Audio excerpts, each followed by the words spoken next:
Thank you.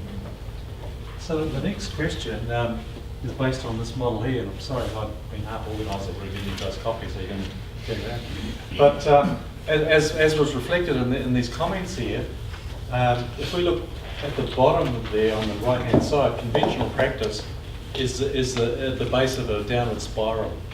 Okay? So this is where things have gone wrong, and you do things and they create a bad impact, and that gets worse.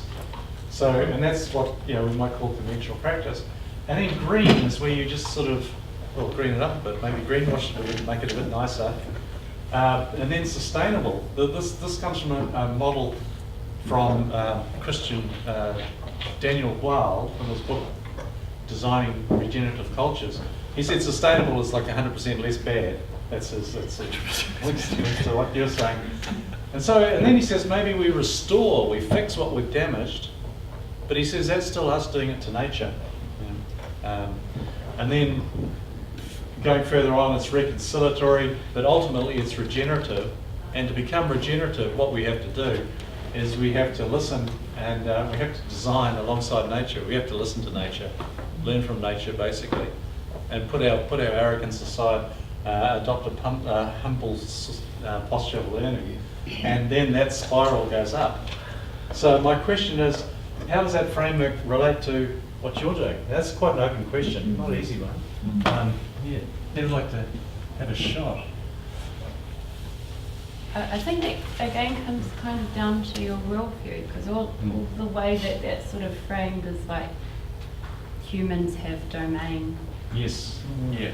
Again, and was at another conference last year where we were talking about, again, with the legislation review, which worldview should we start from? And it was acknowledged that the legislation that we have now, and even the fact that we have land law and things like that, comes from this perspective that we have domain over, and that comes out of the Bible. And so, understanding the influence that these worldviews have on things around like modern times, like law, I think is quite important. I think we're in planning. We're in the red, in the red corner, but I think there is definitely intention to move the other way. How we do that, though, again, very much we're looking at ourselves.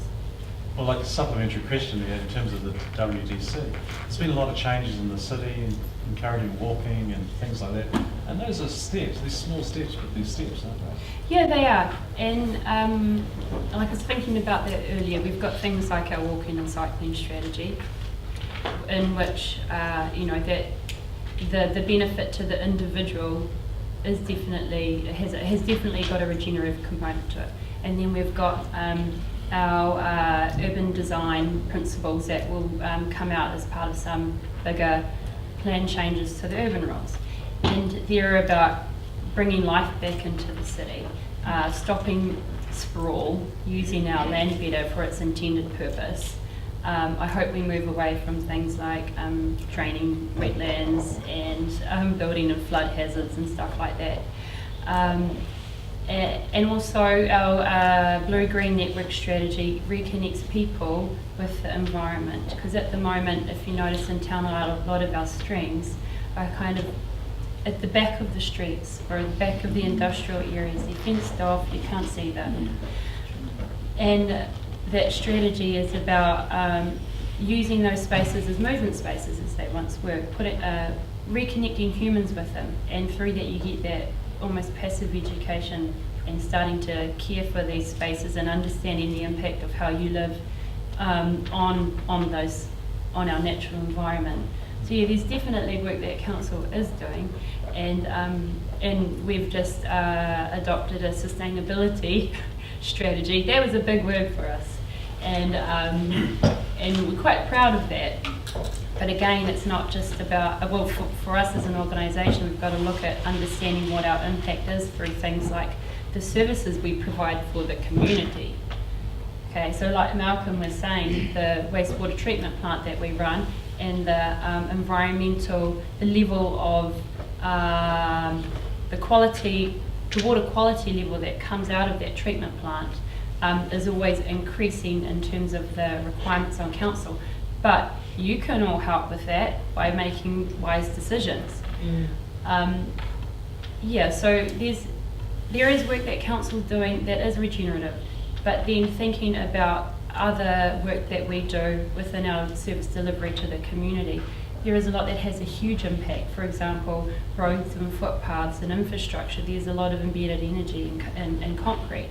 I'd hate to think about how much concrete we buy. So it helps, but there's a bigger context as well.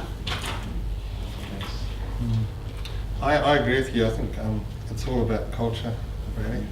If you're going across everything, I mean, agriculture is the obvious one, and I think it's probably the one in grass, growing carbon in our soil, and it's fantastic. And we're all big fans of biochar, for example, which is another thing, way to bring carbon dioxide out of the atmosphere and lock it into our soils. But I think back in the days, and we did all sorts of brainstorms, the team at EcoStorm. One of the ones we came up with, we never used, we loved it, I don't know why we didn't use it, was we were using the word human nature. And that was the word that humans are part of nature. And that's what we're trying to get across, because, I mean, I actually blame the ancient Greeks for our problems, because 1000 BC they said that humans aren't part of nature. That was when they first did it. And ever since that, in Western civilization, we've been able to say, well, we're here and nature's out there, which is the big difference between the Western civilization and indigenous people. And I think that is a massive cultural shift, that we have to come back to saying that humans, we're part of nature. We're just like, there's a bug, a blade of grass, a human, a tree, we're all part of nature. And we've lost that. Somehow nature's outside us, and that's a huge, huge problem. It's part of our family, and I'm part of this other movement in New Zealand called New Frontiers, and it's this Whangarei Foundation that joined up with these two IT boys from California, that by the time they were 22 and 24 they'd made millions, and instead of going into super yachts they came down to New Zealand and started up a permaculture farm in Upper Hutt, and now they started bringing their friends around the world to show what's happening here, and then they've managed to get a work with even the National Party. I have to give it. They got this visa back in the day.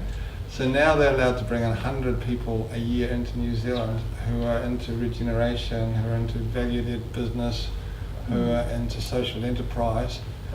And I've been to 3 of these hui's when the people arrive, and the 4th one's in a couple of weeks. I'm going to that as well. And why I'm talking about this is that what they've done, they've steeped the whole thing deeply into Māori.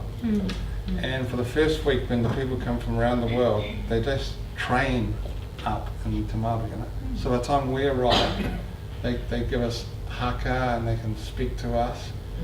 And what I think is amazing about this is you talk to these people and they've been on the edge in California and the East Coast and in Asia and South America and Europe doing amazing things. But what they never had was a cultural underpinning to hold it together. And so they come here and they've got this way of, you've got to start in the middle and the beginning, and you're actually starting the day by looking outside yourself, and they are loving it. They are saying that was the missing element in the world with all the people they're working with, was actually not having that. And so it's a really powerful thing. It is actually going back to basically what a lot of indigenous cultures haven't lost, that we actually are part of nature. I think that is our big challenge. And then once we've got that cultural mindset, then regeneration will can seep through all sorts of different parts of our life, not just agriculture, as my belief. I'd just like to, something you said sparked me. You mentioned about how with the town planning and that, and about beautifying up the rivers and things like that to make people appreciate, to remember, to remind them about what nature, how they impact on nature. But you also mentioned about sort of pretty much centralising population so that we can keep our productive areas productive. And that sort of sparked something in me that I thought might be quite good to debate here or to discuss, is about that separation between town and country, and how townsfolk perhaps are getting more centralised and everything's there at their convenience, and yet the land that has to stay productive is being managed by fewer and fewer people. And we can't have that in a regenerative system, I don't believe. I feel we need to have greater connection with where our food is being produced, as a society. And because it's actually tough. It's actually really hard as farmers. And it's at times, people in the cities, well, not just cities, but internationally, everywhere, they're not, by and large, producing their own food. They're relying more and more on the productive areas of our societies to produce it for them at a cheaper and cheaper cost, which does put pressures on fewer and fewer people who are actually trying to keep feeding the world. So I think there's a lot of room in town planning and district planning to actually think about perhaps decentralising a bit more. Yes, we have to work with nature, absolutely, but I think there's ways that we can actually enhance our societies if we have more decentralisation rather than centralisation, and more people actually participating in the production of food. That doesn't mean that sprawl's okay, though. And I guess what we have been doing is using our productive land in the wrong way. And so, I'd agree with you, we're quite detached. Because it seems to put more and more responsibility on fewer people. It doesn't have to be a completely centralised system. No. And that would actually not be the inclusive and accessible type of one example is with town planning, and I know it's about trying to contain the sprawl, but going from 900 to 1,000 square metre sections, going down to 450 square metre sections. So there's no opportunity to have a backyard garden and grow food. So Look, I'd just like to ask Hirini at this point, because there's been over 100 marae in Tautoko around? Yeah, and a lot of them are pretty well just maybe used still for the Otangi or something like that. And so, can you see a time when we repopulate the region, and these marae become the hubs, social and economic hubs? Yeah, that would be amazing. So I did my undergrad in archaeology, and part of my passion, and we find, just through observing, that a lot of the marae communities tended to favour sites next to waterways, because that was A, mode of transport, B, pātaka kai, C, fresh water, and to have the central economic, political, social hub within a community, which is, arguably we've been lost since 1860s, even before then. 1860s was the Native Land Court separating out that very direct relationship between your marae and your whenua. It was all of a sudden, well, at least within a generation, decision making was separated up to owners, which is now often represented by trusts, land trusts. Yeah. So there's a huge disconnect. So you can have your absentee landlords, you can have your trusts that have their meetings away from their land, managing 1,000 hectare blocks, what have you. There's a disconnect there anyway. But let's go to Oromapu. All of our descendants went back to Oromapu. We physically couldn't handle it. But if we've got people at home who could then access the land around them, which is actually not really a reality for most Marae. They still can't access the land around them because they're either in private ownership or in trusts. And working with them, that framework doesn't work. You know, I can't just bowl on up into my land trust and say, oh, can I farm this piece of land or can I grow my veggies here? No, because it's a productive enterprise that have to deliver meat to the workers, and then that money goes back to the trust, and then it's divvied to through the community through scholarships and what have you. So going back to what I was saying at the beginning, this is probably leading to the next question, but like if we start thinking about our marae as part of a catchment system, where you've got multiple marae, and Paul and Boyd and I were having a conversation about multiple marae working themselves into a space where they can actually generate food from the land to service those tangihanga in the first instance. But there's actually an opportunity there to be leveraged in terms of the more day-to-day running of things. It comes back to energy. The energy of the landscape has been locked up and outside of the communities for so long. Redistribution of energy amongst the community in the first instance. And then think how they can reconnect with our more urban centres. So, for example, you can have your productive both in terms of vegetables, fruit and meat and sheep and what have you, to centres like this where their descendants are. That's one way I think people can reconnect directly with their family, is through food. I worked on a papakainga project out at Wharakau, and it was like awesome because as an office-based practitioner, it was like kaitiakitanga in practice on the whenua by the people. It was, and it was a project exactly like what you were talking about. It was repatriating their own whenua. It was their previous, their ancestral kāinga. They were repatriating it. The intention was to build the earth whare themselves.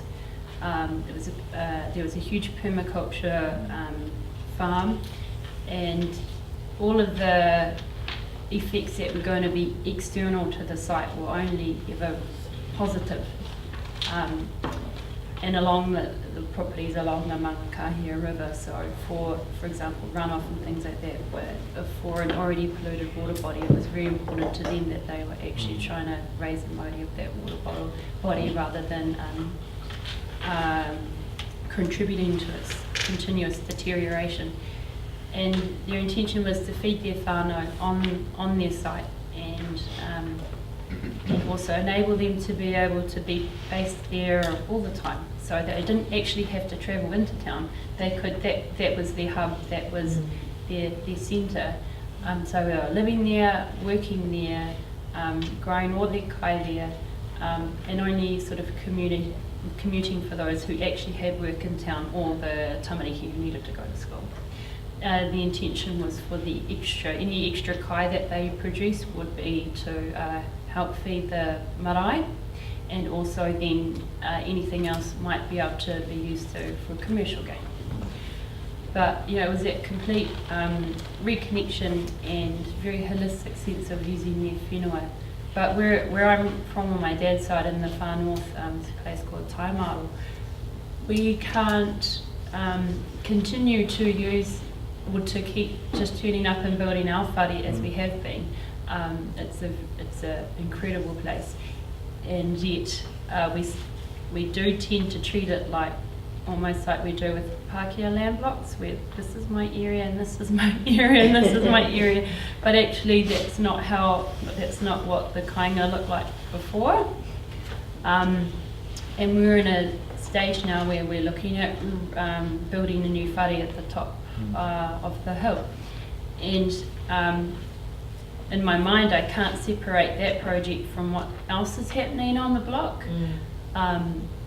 You've got to look at, if we're bringing people home, where are they all going to live? Because we can't build the houses in the way that we have been. How are we going to feed them? Where are they going to work? Can they work in the kainga, or do they have to keep travelling into Mangonui or Whangarei or Kiriti or Kohatu? Yeah, how do we be completely regenerative in bringing people home? Yeah, but one cool thing about the Papakainga project out at Parakau is that some years back our Whangarei District Council adopted some Papakainga provisions, and the objectives and policies are about enabling the land to be used based on tikanga Māori, and that's quite different to anything else that's in planning rules anywhere else in the country. So I have a copy. And that's for Māori land that's administered under Te Turu Whenua Māori. And yeah, other councils are sort of looking at how this works in practice too. Yeah. And Graeme, would you like to comment on this one before we move on? Thoughts? Yeah, quite a lot. I think the comments around the cultural base, and I think are really, really important, because it seems to me, at my age, you get quite cynical about things, and one of the cynicisms that I have is our continual desire to express success in growth terms. Yeah. And I think that whole obsession with GDP and GDP growth does us a lot of harm. And I think the way that collectively we then think of ourselves often as not trying to keep up with the Joneses, but actually be a little better than the Joneses and have more stuff than the Joneses, I think also is a real issue for us to overcome.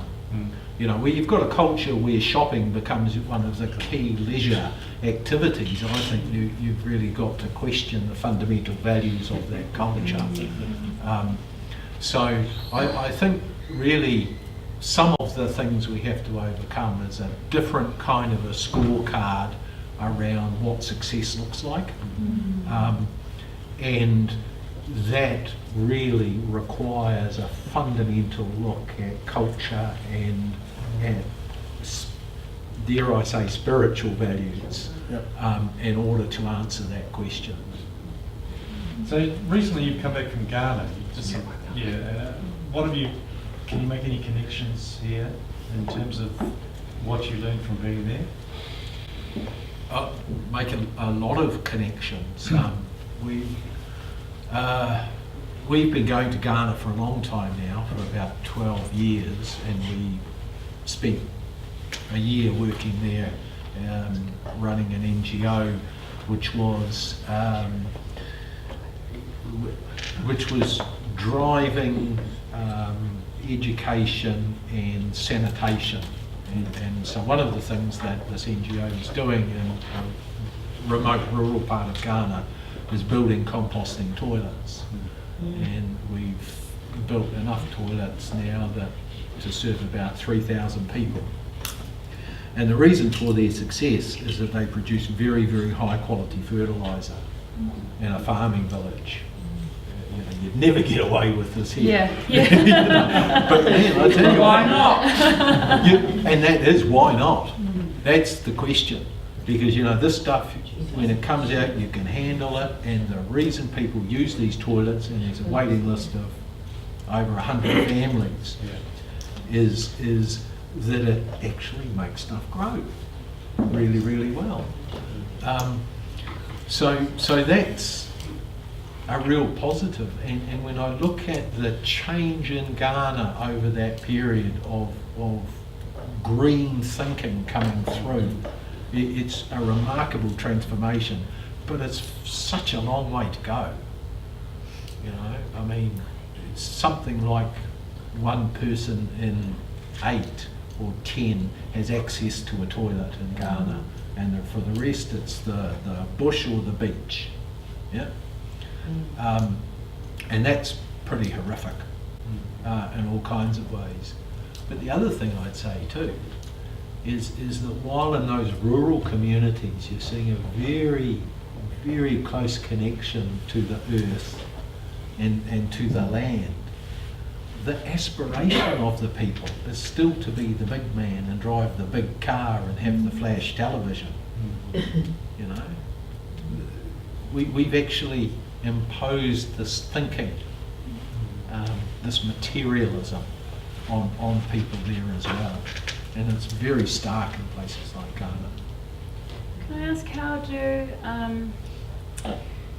how do the communities feel about putting their toilet waste on their farming areas? Like if it's for food too, how do they feel about that? At first there was a lot of resistance to that. We've been doing this now for over 10 years. There was a lot of resistance to that at first, but all it takes is for people to see success, and that, you know, now when we empty toilets, we have people coming and with their bags to get the fertiliser. You know, and now we're building school toilet blocks on the same principle, because it works. Can I say something regarding that? I think from what I've understood as well as with human feces, there's a lot of people that have consumed and had vaccinations, and there's a lot of heavy metals and a lot of toxicities that the body's actually trying to excrete or eliminate or get rid of. And generally that's excreted through the feces, so there's a lot of that ends up on the soil. So I think it's kind of thinking a bit ahead and going, well, instead of putting those feces or that compost that it then turns into a perennial yield instead of an annual yield, and thinking more until people start getting healthier, and then we can start putting that feces on an annual crop, and then there's less fear around it. I suppose it's just education, I feel, in lots of ways, in lots of areas. Well, I've been running a composting loo for 28 years, and it went through 12 years of tenants, and that's where the challenge. If you have people renting your house, you know, the system's like crap out of it. But what we do, we never use it in a garden. We use it. I was using it on fruit trees under there, so you're not touching it. But even that, our problem here actually is cadmium. Because of the superphosphate coming into New Zealand, it came with cadmium as well, and now it's right through our system. So all of us people are full of cadmium. And so now what I'm having to do is just put it on non-food crops like wood.